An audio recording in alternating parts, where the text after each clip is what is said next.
연립 1차 방정식에 대해서 공부해 보겠습니다. 미지수가 두 개인 1차 방정식을 연립 방정식이라고 합니다. 그럼 연립 방정식을 알기 위해서는 방정식이 무엇인지 알아야겠죠? 방정식이란 미지수를 포함한 등식에서 그 미지수가 특정한 값을 가질 때 등호를 만족시키는 식을 방정식이라고 합니다. 그 등호를 만족시키는 특정한 값을 우리는 해라고 부르고 있고, 그럼 방정식을 푼다라는 의미는 우리는 해를 찾는다. 그 말은 등호를 만족시키는 특정한 값을 찾는다. 이게 바로 방정식이죠. 그럼 연립 방정식이라는 얘기는 뭐냐면 미지수가 두 개. 그 말은 두 개의 미지수가 특정한 값을 가질 때 등호를 만족시키는 그 값을 찾는 식을 미지수가 두 개인 1차 방정식, 줄여서 연립 1차 방정식이라고 표현합니다.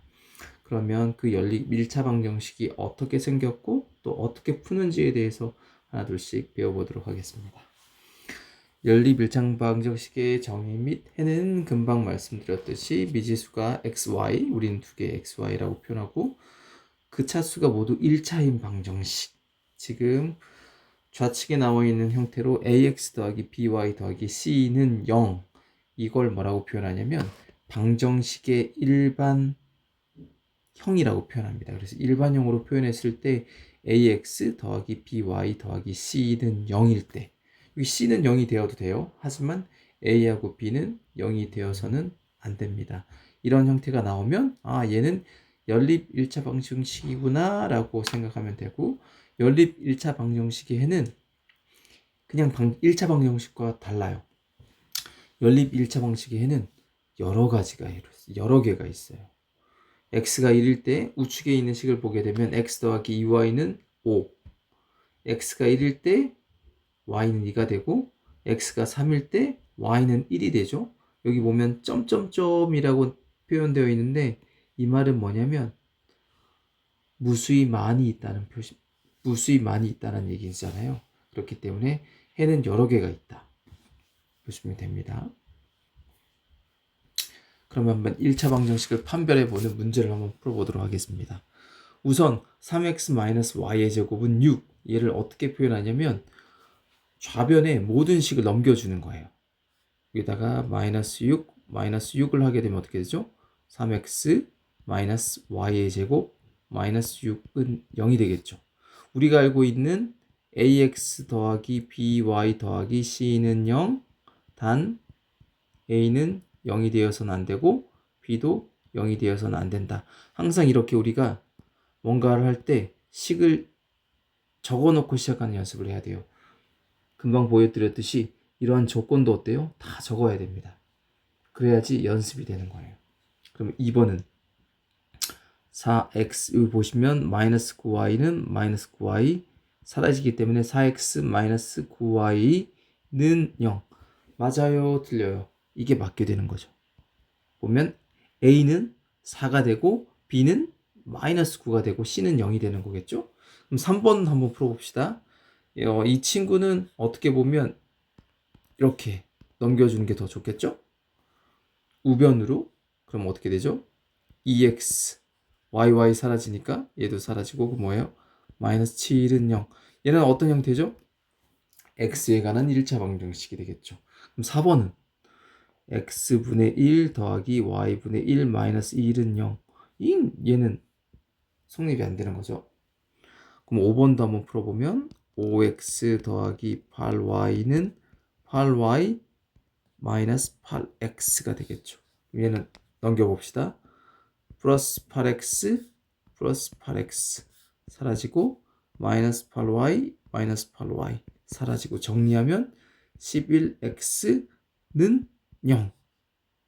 얘도 뭐예요? 1차 방정식이 되겠죠. 그래서 답은 2번이었습니다. 그러면 그 다음 문제를 한번 가봅시다. 이제는 활용 문제입니다. 다음 문장을 미지수가 두 개인 1차 방정식으로 나타내시오.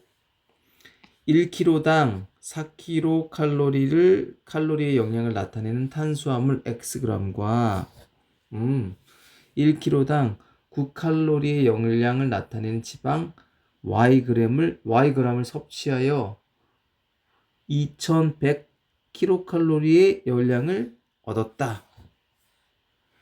우리가 탄수화물 몇 g과 지방 몇 g을 섭취했는지는 몰라요. 하지만 그 지방을 섭취한 양의 총 열량을 알 수 있다는 거죠. 그럼 어떻게 되겠죠? 예를 들면 탄수화물을 X로 놨으니까 4X 그리고 열량을 지방에 대한 열량을 Y로 놨으니까 9Y의 합이 뭐가 되겠죠? 2100 이렇게 문제를 풀면 되겠죠. 해가 주어질 때 상수항 구하기 x, y의 순서상 마이너스 2, 가 1차 방정식의 해일 때 해의 의미는 뭐죠? 특정한 값을 여기에 대입했을 때 등호를 만족시키는 값을 우린 해라고 표현했으니까 x에다 마이너스 2, y에다는 5를 입력하면 되겠죠? 그럼 어떻게 되겠죠? 2 곱하기 마이너스 2 더하기 a의 5니까 는 1이 되겠죠? 마이너스 4 더하기 5a는 1이 되겠고 우리는 a 값을 구하기 위해서 4를 넘겨주고 5a는 5가 되니까 곱하기 5분의 1 곱하기 5분의 1을 하니까 어떻게 되죠? a는 1이 되겠죠. 이렇게 푸는 문제입니다. 2번은 어떻게 돼요? 해가 x는 k, y는 k 플러스 2라고 합니다. 그 말은 뭐예요? 해니까 대입했을 때 등호를 만족해야 된다. 대입해 봅시다. x에다는 k, y에다는 k 플러스 2, 마이너스 5는 0. 자, 새로운 식이 만들어졌죠? 뭘 해야 되죠? 간단하게 k 마이너스 8k 마이너스 16 마이너스 5는 0. k는 어떻게 되죠? 위로 넘길게요. 마이너스 k 마이너스 16 마이너스 5는 마이너스 21은 0. 우리는 뭘 구하죠? k 값을 구해야 되니 상수항을 넘겨주고 마이너스 7k는 21. 양 사이드에 k는 마이너스 7분의 1 마이너스 7분의 1을 곱해주니까 k는 마이너스 3이라는 결론에 도달하게 됩니다. 정말 쉽죠? 연립방정식.